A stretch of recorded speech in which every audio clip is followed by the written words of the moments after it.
When people hear about using rental properties to achieve financial freedom, their minds usually jump to one of two extremes. They either think that it's something only wealthy people can do, or they assume they need to own 50 units, work 24/7, and constantly deal with late night maintenance calls. But here's the truth: you don't need to own a massive portfolio or become a full time landlord to make real estate work for you. In fact, you could realistically retire with just 5 rental properties if you buy the right types, manage them well, and follow a focused plan. In this video, I'm going to show you how to do exactly that.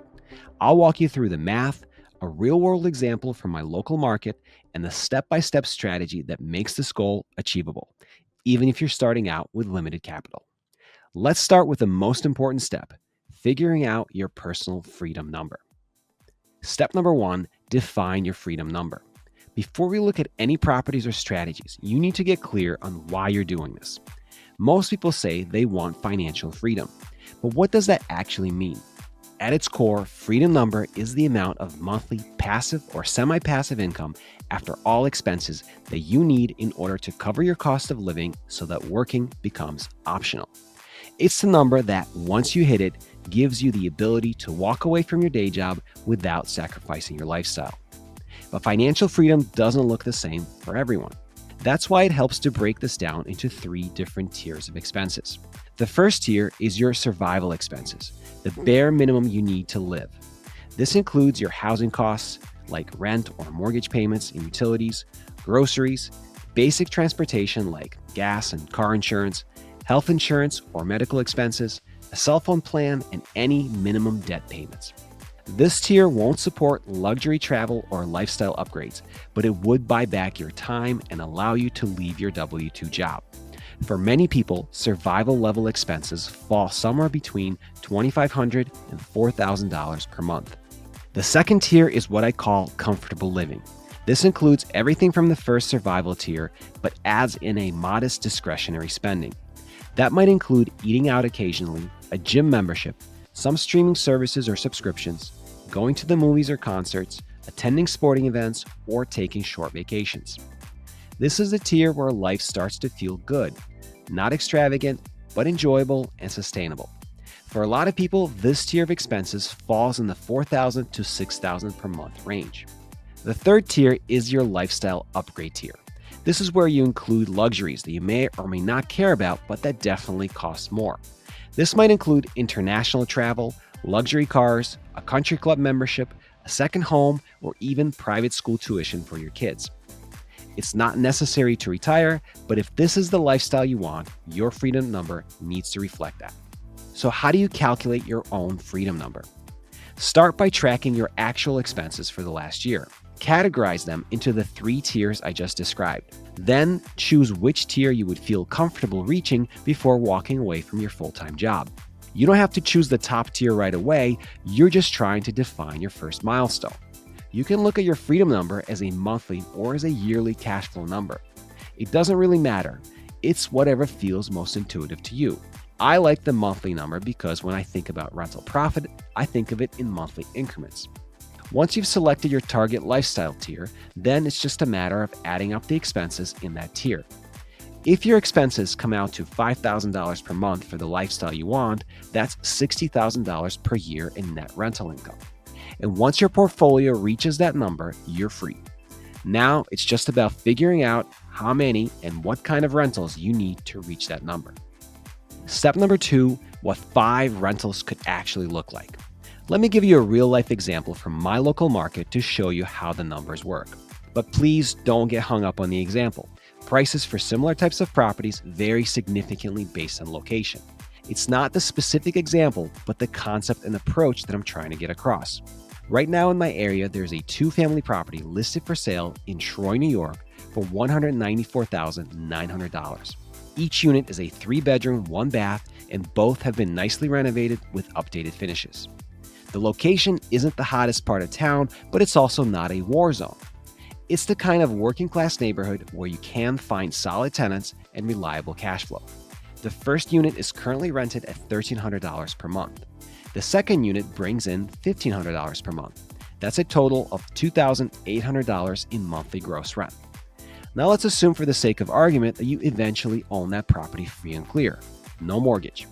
If you apply the 50% rule, which holds that on average about half of your gross rental income will go toward expenses like taxes, insurance, maintenance, capital reserves, and vacancy, then you're left with roughly $1,400 per month in rental income. That comes out to $16,800 per year from just one property. Now multiply that by 5 properties and you're looking at $84,000 per year in cash flow. That's well above most people's first-tier freedom number, and it's being generated from just 5 buildings. No massive property management structure, no complex partnerships, and no need to manage hundreds of tenants across a huge portfolio. If your freedom number is anywhere in the $60,000 to $70,000 range, 5 properties like this would be more than enough.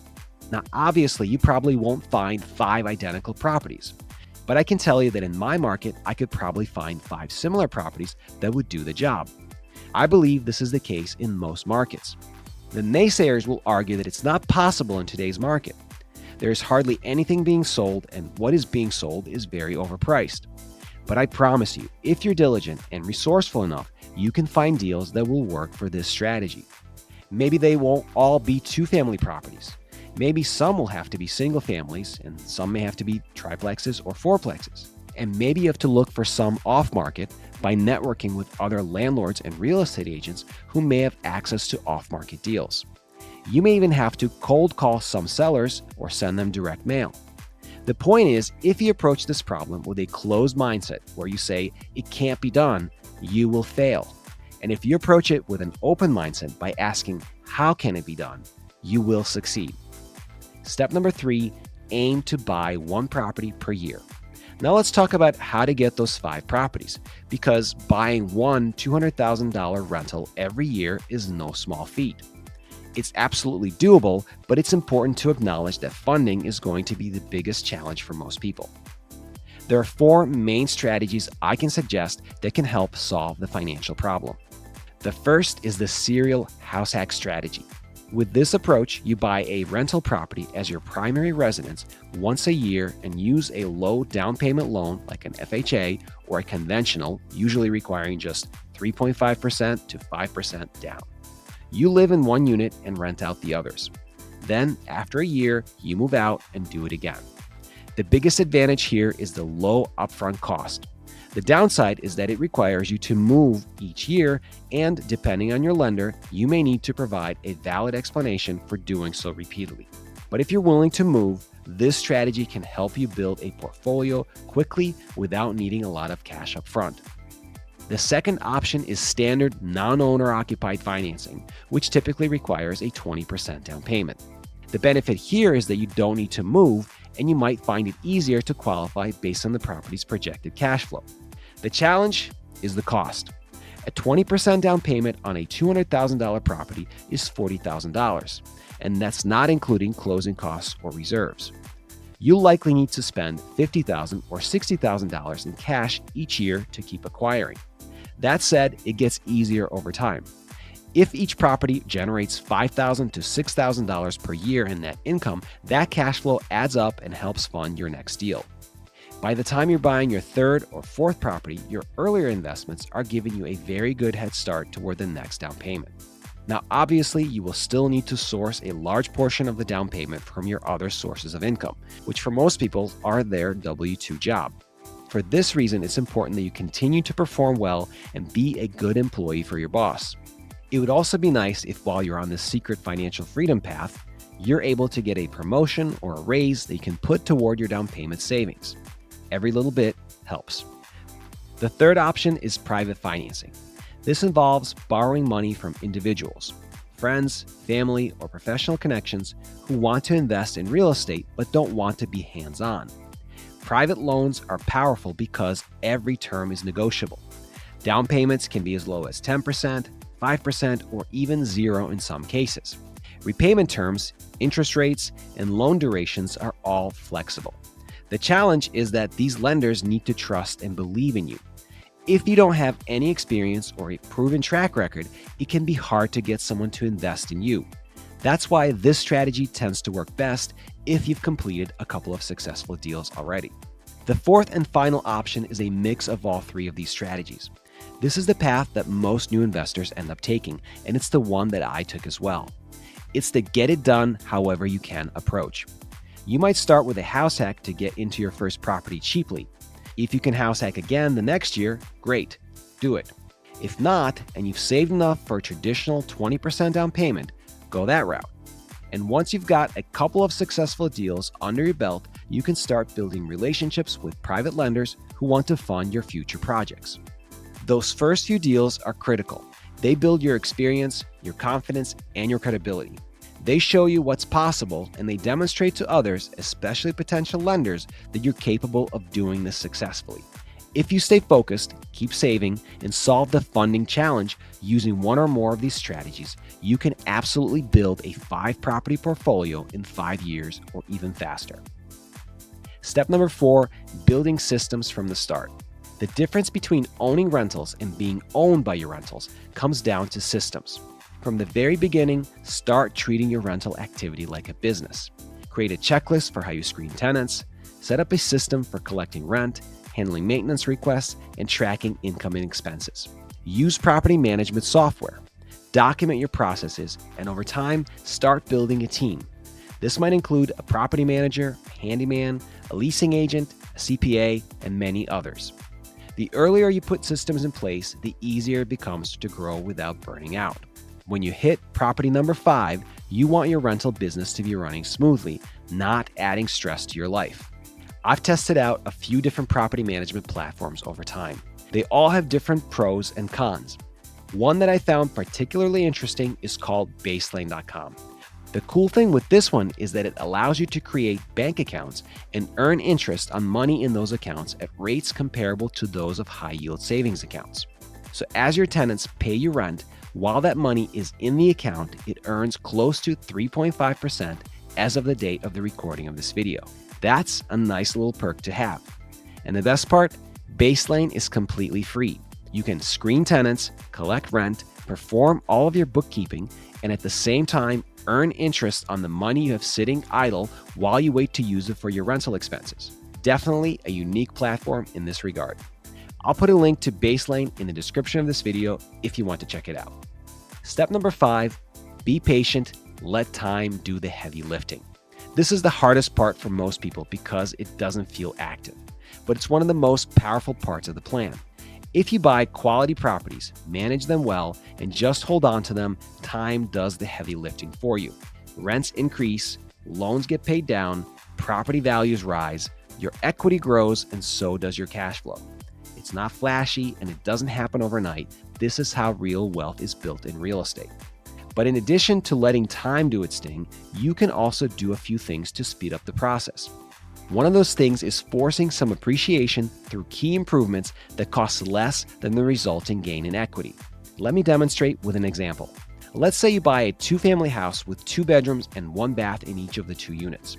The house at the time of your purchase also has 2 enclosed but not insulated and not fully finished porches right off the main living room of each unit.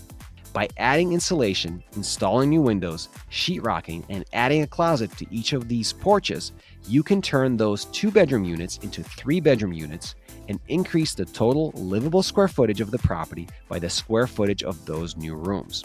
The effect of this would be 1, you get to charge more rent the next time you rent the property out because 3-bedroom units generally go for more than 2-bedroom units.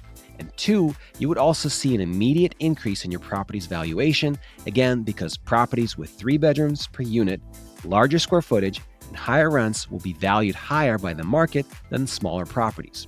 And the cool part is that it will not cost you anywhere near the amount to turn those porches into units as the increase in value you're likely to see. This is just one example of forcing appreciation in a rental property. There are, of course, many, many others. How does increasing equity in your properties help you with your ultimate goal of being financially free and living off your cash flow? I'll explain that in the next step. But another way you can speed up your wealth building process is through aggressively paying down the mortgage on one of the properties you purchased using the cash flow from the other properties. This is called the rental debt snowball.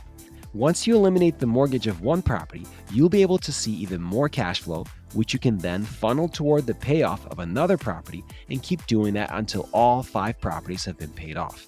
This will take years to accomplish, but it won't take as long as you think. It is feasible depending on how much cash flow your properties bring in and how much debt you have on each one to accomplish this in 10 years or less. This means that if you start investing in your 20s, you could very realistically be financially free by your early 30s with 5 fully paid off properties, making work completely optional. Step number 6, harvest equity and restructure. As I started to allude to in the last step, once you've built some equity, you can restructure your portfolio to maximize your cash flow and reduce your risk even further. The rental debt snowball is one way to do it. Another way is by doing a cash-out refinance of a property or two in which you've built up a significant amount of equity and using that equity to pay off the existing loans on the other properties. While it may seem like you're just shuffling loan funds around, you are actually freeing up properties from debt and increasing your cash flow in the process. Another approach is to sell 1 or 2 properties in which you have a lot of equity and use the proceeds of those sales to pay off the debt on the remaining properties. If your goal is to end up with 5 fully paid off properties, you may want to adjust your initial strategy slightly by continuing to buy a couple of extra properties in your initial acquisition stage. So instead of stopping in year 5, you may want to continue buying in year 6 and 7. Then, after 8 to 10 years of building equity through natural appreciation, loan paydown, and forced appreciation from strategic improvements, sell the 2 extra properties and use the proceeds to pay off the mortgages on the other properties. The last option I'll mention is simply selling the whole portfolio 10 to 15 years down the line and simply putting the proceeds into a completely passive investment like a dividend stock portfolio or a real estate syndication where you don't have to do anything but collect your income checks. This can certainly be a viable option if you want to be completely hands-off. Obviously, whether this option would produce enough cash flow for you going forward would depend on how much equity you would be walking away with at the time of the sale, how much passive income the new investment would produce, and what your personal freedom number is. Here are my final thoughts. There's a lot of noise in the real estate space about going big, scaling fast, and building massive portfolios. But if your goal is time freedom, not owning hundreds of doors, you don't need to go big. You just need to go smart. 5 properties can absolutely be enough to do that. So now it's your turn. What is your freedom number? And how many properties would it take to reach it if they were paid off? Let me know in the comments. I'd love to hear your plan. And if you're serious about being a successful rental property owner, you need to avoid the 3 most common mistakes that landlords frequently fall victim to. I discuss those mistakes and how to best avoid them in this video. Tap or click the screen, and I'll see you there.